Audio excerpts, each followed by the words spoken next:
So let's get into the concept of pretty privilege. We're going to watch some videos on it and we are going to talk about this. So the tweet says, "You cannot convince me pretty privilege is real." First of all, the spelling of privilege, my God. This happens every day. Sometimes you really wish you were mid because of the safety boost it provides. Without watching this video, I am already cringing at how horribly wrong this sentiment is. Point of view, you're a girl pumping gas alone, immediately analyzing everything, anxious tapping, notices a truck going slow and staring. Me, what the f you staring at like that? Quickly leaves even when it's not filled all the way. This feels more like a personal anxiety problem, and it's not to say that women are not harassed in every place possible. The point that she's making here, because she's pretty, she is unable to pump her gas because of being harassed. Misogyny does not care if you are pretty or not. All women are harassed. And so the idea that like mid or unattractive women are not harassed is false. Whether I'm stepping out all dolled up, I am still going to be harassed if I look like I just rolled out of a dumpster. As long as they can identify that I am a woman, then here comes the harassment. It's a very real thing that women who are not deemed to be objectively pretty are seen as people who don't matter as much in society as pretty people, and therefore the violence and the misogyny that they are subjected to doesn't matter because they don't matter. When you have historically looked at the stories that make headlines, 24/7 news coverage, it typically is white, blonde, objectively pretty women. Pretty privilege does exist, but pretty privilege is not this. The point that I'm making, just to clarify again, a privilege can be real, and there can also be biases that those who fall under that privilege have to deal with. But this is not one of them. So let's watch this video. It's Chelsea from the Financial Diet. This week we're talking about being hot as and why it's actually not a vibe. More to the point, we're going to be talking about the economics of pretty privilege, the good, the bad, and the, you guessed it, ugly. So for those who haven't been aware, there's been a bit of a discourse happening on places like TikTok around the downsides of being hot. I actually made a TikTok responding to one of these and sharing my own personal views on the subject, including an anecdote from when I actually dated someone years ago. To be clear, ultimately, if you are skinny, if you are pretty, even if you have to deal with biases because of the privilege that you fall under, you are still better off societally than those who do not have that privilege. That is why it is called a privilege. That is why it is referred to as pretty privilege and not ugly privilege, even though now people on TikTok are trying to make that a thing. Who was, I think, pretty objectively an extremely, extremely hot person. This person was like a part-time model and was the kind of beautiful that gets you like stopped in the street and given free things, which for a man is a pretty unusual level of beauty. And in my TikTok talking about the downsides of being pretty, I mentioned the fact that I tend to believe, and the research that I did for this video does seem to back it up, that there's a bit of a bell curve when it comes to attractiveness, and that while being attractive, or more to the point, not unattractive, can confer a lot of benefits, being insanely over-the-top attractive can actually start to have a lot of drawbacks. But I also understand why the idea of complaining about how hard it is to be hot could be pretty galling to some people, because what is undeniable is that a certain level of beauty, or again, absence of ugliness, does confer huge benefits. Being attractive impacts our social, professional, and financial outcomes. This is a good point because this really is a subject that people feel so uncomfortable discussing. And I understand this. People are uncomfortable stating if they are attractive and therefore have experienced pretty privilege. Maybe because some people just really don't think that they have, or they just really haven't realized that. But also then what you're doing is you are inviting people to judge your looks when you put out the claim that you are attractive. Then people are like, oh, okay, so you think you're really hot? It's like, okay, I don't think that I'm the hottest person in the world, but I'm saying that by certain societal standards, yes. And therefore, these are things that I have had an easier time with in life. Also, not a static identity. Attractiveness can vary depending on a ton of factors, but in many cases, most acutely with age, meaning that even the most attractive people at a given point in their life are likely to not be considered conventionally attractive at some point. I think the people who really do realize the reality of pretty privilege are ones who were not attractive and then became attractive because they had a glow up or, I don't know, beauty standards in society changing. But those are the people who really can understand that this exists and how it exists. When I was researching on this topic and trying to find videos to watch, I found a lot of Asian YouTubers talking about this. For many, many years, they were considered ugly by society. And then suddenly they were no longer seen as ugly. And all of these changes that they started to notice in their lives, but they themselves never really felt like true pretty people because of how many years they experienced being considered ugly. So, as an identity and as a form of privilege, it's less static and more subjective than many other axes. But to me, it's a hugely missed opportunity to never discuss and analyze the benefits of attractiveness the way we do the benefits of other identities, because again, the difference that it makes in people's lives can be huge. As one Vice article puts it, throughout the world, attractive people show greater acquisition of resources and greater reproductive success than others, says one study. In another study from 2009, 284 subjects rated photographs of people according to how likable, attractive, and trustworthy they perceived the person in the photographs to be.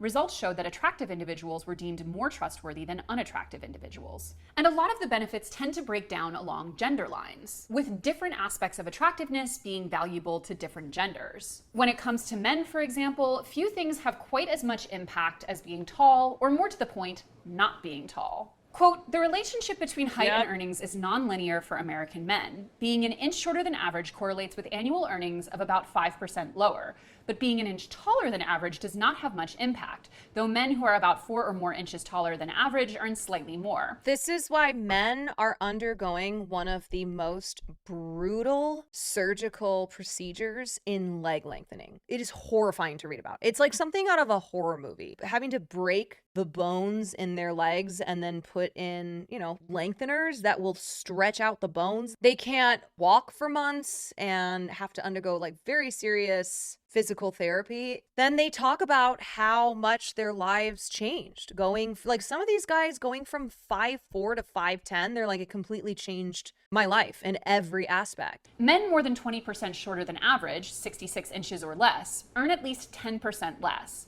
Short women also earn less, but they face smaller wage penalties, about half the magnitude of short men.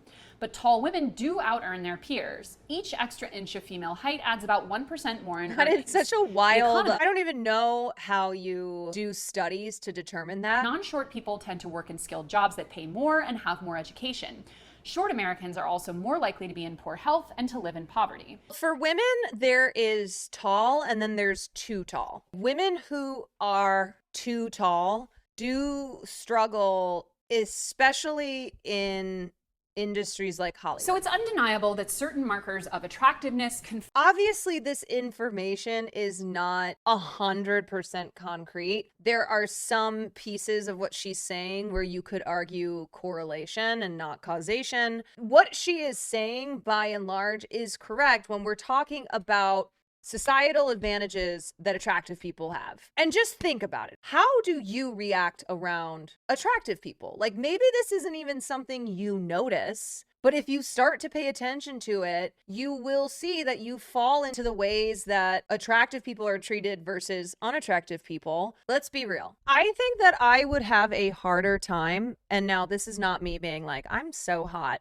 but if I were objectively an ugly person, I don't think that I could talk about politics as a woman and as a woman of color and have grown to the size that I've grown. I'm being honest about this, where I already have to deal with sexism and with, misogyny and with racism. I really think that if I had the final ism of lookism, the cards would be stacked against me. I really think it would have been harder to succeed doing this type of content. In our society, there's more of a direct penalty for being considered unattractive than there is a privilege for being considered pretty.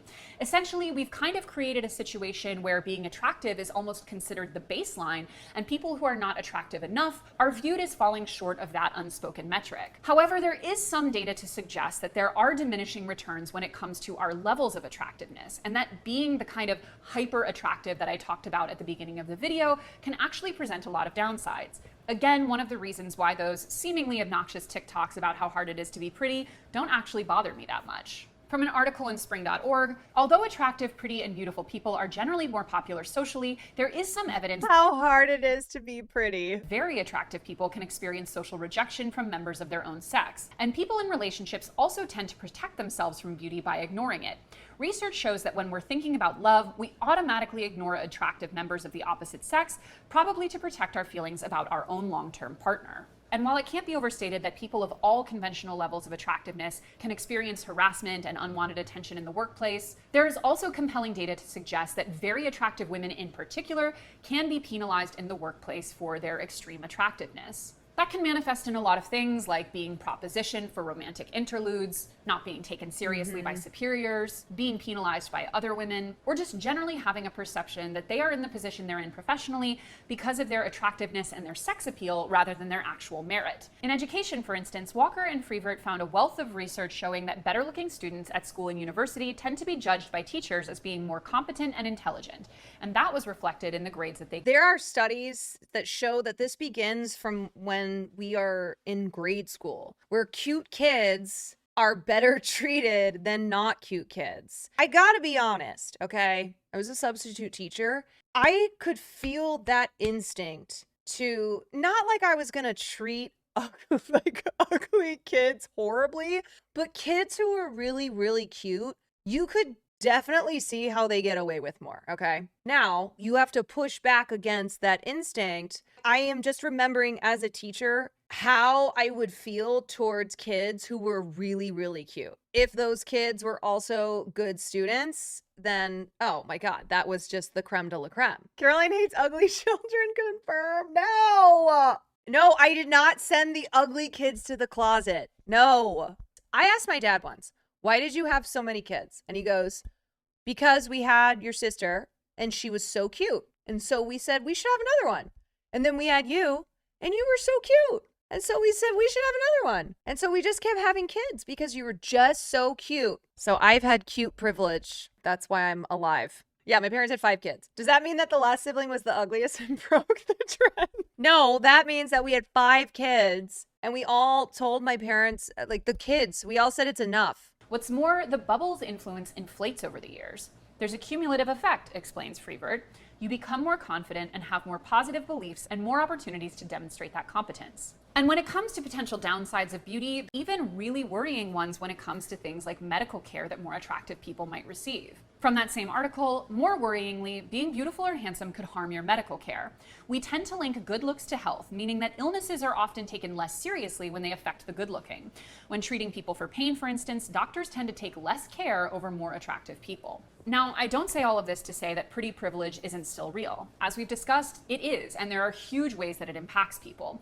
But when you look at the data as a whole, it seems more clear that we are punished for being unattractive rather than rewarded for being pretty. Long story short, the economics of being pretty are complicated, but what's very clear is that what you look like has much more of an impact on your life than any of us would probably like to admit. Let's watch this shorter. I'm on this stage because I am a pretty white woman. But I'm rich and I'm pretty, so it doesn't really matter. No! I want to be a pretty girl! Well, you're not a pretty girl! And you know it! I want to be! Beauty isn't everything, it's the only thing. So in this video, let's talk about what is pretty privilege, how is it dangerous for the privileged self, and how is it dangerous for everyone else? Well, either you're gay or you're seeing me here on your FVP because I have pretty privilege. Pretty privilege. What? Pretty privilege. What is pretty privilege? Instead of defining it, let's first hear some stories from Reddit of What how just happened? It's okay, they're pretty. They don't have to be able to speak because they're pretty. people have experienced or witnessed pretty privilege. Okay, here we go. My attractive coworker and I were stopped on the same day by the same trooper by speeding. I'm a fugly dude. She's a 10 out of 10 knockout. I was doing 81 miles per hour in a 70 zone and got a ticket. She was doing 86 miles per hour in a 70 zone, and the trooper gave her a warning. I was in line for ice cream with a... Okay, but I got pulled over 6 times when I first got to LA, and they tried to ticket me for not having plates, even though I had temporary plates on. What does that mean? What does that mean? Pretty senior in front of me, and the ice cream vendor was like, "You don't need to pay, it's free for you." Then it was my turn, and they were like, "Oh, she's the only one who'll get a free ice cream." So yeah, they're like, it's LA. On the principle that people who are deemed more attractive based on societal beauty standards have an upper hand in the world and are afforded many opportunities. So the first question is, how do you become a model? And I always just say, oh, I was scouted, but that means nothing. The real way that I became a model is I won a genetic lottery, and I am the recipient of a legacy. I'm on this stage because I am a pretty white woman. Okay, Studies have found that... I have a genuine question for you guys. Does listening to someone say that make you feel better or neutral or worse? Like when attractive people, when skinny attractive people, people with these privileges that we've been talking about, do things like have a TED Talk where they go, the reason that I am a model is because I won the genetic lottery, because I have a very hot body. It does ultimately seem condescending. Yeah, I just think that most of the time when I see people talking about privileges that they have, feels a little, yeah, kind of on the performative side. Productively, report being healthier, fare better when it comes to dating and marriage, and more successful in the labor market, and are viewed as having more successful political careers. This is a legacy that was built for me, and it's a legacy that I've been cashing out on. I don't think she is being condescending, but I understand how it can come across. It's hard for us to listen to something like that and not have a negative reaction because of the subject material. Because we are talking about something that so often is considered to be subjective, but she is correct. Like people asking her, how do I become a model? Well, she is correct in that she won the genetic lottery.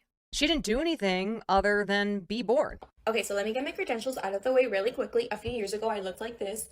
Now I look like this, and that has given me the power to experience both the best and the worst that pretty privilege has to offer. It could be, it's little subtle things that you wouldn't notice before. So for example, not being charged for that extra drink or dessert at a restaurant, having someone offer to put the air in your tires rather than see you struggle doing it. And you can tell me like, oh my God, Kelsey, like maybe people are just good, or maybe they're just doing a good deed. And I'm okay, I'm with you, they're doing a good deed, but why didn't they do that good deed when I was 257 pounds, huh? Why did all of a sudden all these good deeds start happening to me the moment I look like this? Because I went from like one good deed happening to me to a year to 10 of them happening to me in a week. That's not a coincidence. The danger for others. It is true that as humans, we are visual creatures. We form a lot of judgments based on what we see, and historically has worked. Otherwise, we would have been an extinct species. But an overemphasis on visual attributes might make us overlook other fundamental attributes like, is this person kind or an asshole? Does this person have talents other than being pretty? Historically, in the cinematic world, especially in Disney movies, prettiness has also been strongly associated with positive attributes of main characters like kind, nice, smart, ambitious, talented, the list goes on. While the antagonists are often portrayed as hideous, gloomy, and everything against the standard beauty. Free ice cream or no free ice cream, we can buy our own scoop, it's no big deal. But the danger in pretty privilege arises when we shift to bigger issues like how physical attractiveness is correlated with reduced jail time and guilty verdicts, and how longitudinal studies have found that more attractive people were less likely to be arrested and convicted than less attractive people. Yeah, don't want to go to jail? Just be hot. The danger for self. Now you might think those on the ends of receiving the benefits of the pretty privilege have a pretty solid life, right? But there is also danger to being the privileged ones. I've noticed that the younger I look, the more I'm sexually harassed, the more I'm sexualized, and the more I'm objectified. Yes, I think that that is correct over the original tweet that started this conversation of saying people are more sexually harassed if they're pretty. No, but youthfulness, absolutely. Remember when I told you guys that women who wear their hair in pigtails are more likely to get higher tips? There's just so many ways that youth is put up on a pedestal and is seen as desirable. I tried an experiment one night and when I was serving and I put my hair in pigtails, and the responses that I got to that is like how many men, especially older men, loved my hair in pigtails. And I did get more tips that night. Now, it was only one night that I did it. And I think it's always important to remember that the ideal age that men of all ages, 20s, 30s, 40s, and all the way up to 90s, the ideal age for a woman is 22 years old. That is what they consider to be the best. I can honestly say this, that I was sexualized more when I was younger. I'm only 30, soon to be 31. I hate to break it to you, but no matter how pretty you are, you will always be ugly to some people. Universal beauty does not exist. Because this is a privilege given by the perception of others, it can be taken away just like that. Some of the prettiest people on this planet are also some of the most insecure. That we never say on camera, that I have never said on camera, is I am insecure. Why? Because they care so much about how others think of the way they look. If you ever are wondering, if I have thinner thighs and shinier hair, will I be happier? You just need to meet a group of models because they have the thinnest thighs and the shiniest hair and the coolest clothes, and they're the most physically insecure women probably on the planet. And I'm insecure because I have to think about what I look like every day. To assume superiority and have an inflated ego because of getting accustomed to an appearance-based privilege is also dangerous. Y'all don't know anything about pretty privilege. I'm 33, and I still get pretty privilege, even though I try really hard to avoid all unwanted attention. Whenever I go to the grocery store, I don't even have to push my cart.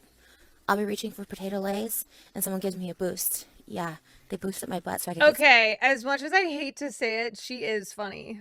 And I will admit something else. I did listen to part of the Fear Ann podcast with Tana, and I thought she was really good on it. I thought she was funny. I thought she was quick. I can admit when someone who otherwise I think is an obnoxious person can also be very funny. Trisha is being very funny here. Some potato lays, double folded, salted. Essentially, you're on the fake high, and it's really easy to fall and crash when that privilege is gone. Like, I really can't win. I thought that I would dress nice, looking good, presentable, and I get something in life, at least something. Give me something as a woman.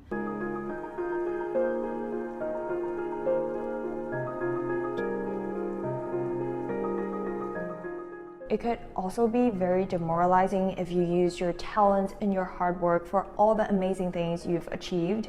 I think the problem that I have is that at the end of the day, I genuinely do believe if given the choice, most people would still choose to be skinny, would still choose to be pretty. And I also did not intend for this conversation to ignite anyone's insecurity. Okay, we're all insecure. We are.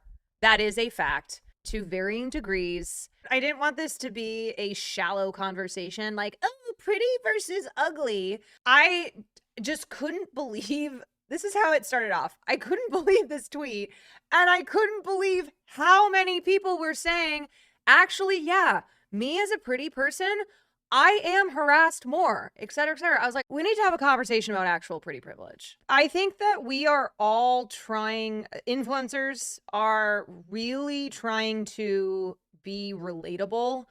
I think that's why you've seen so many of these, yes, I have pretty privilege, blah, blah, blah, because people who understand that their lives are not the average person's life, like all of this free shit that they're getting, all these, amazing things that most people can't even afford one of. I think that they want people to know that their lives aren't perfect. And nobody thinks that, okay? I don't think a single person's life is perfect merely from the fact that what the fuck are we even doing here, okay? How could your life truly be perfect when this is life we're talking about? We are on a floating sphere that's going to explode one day or be hit by an asteroid. Who knows? And so just by the very nature of being alive making absolutely no sense whatsoever, of having just this philosophical struggle to understand why we're here and what our purpose is, everyone is going to struggle in that way. But there are some people who have struggles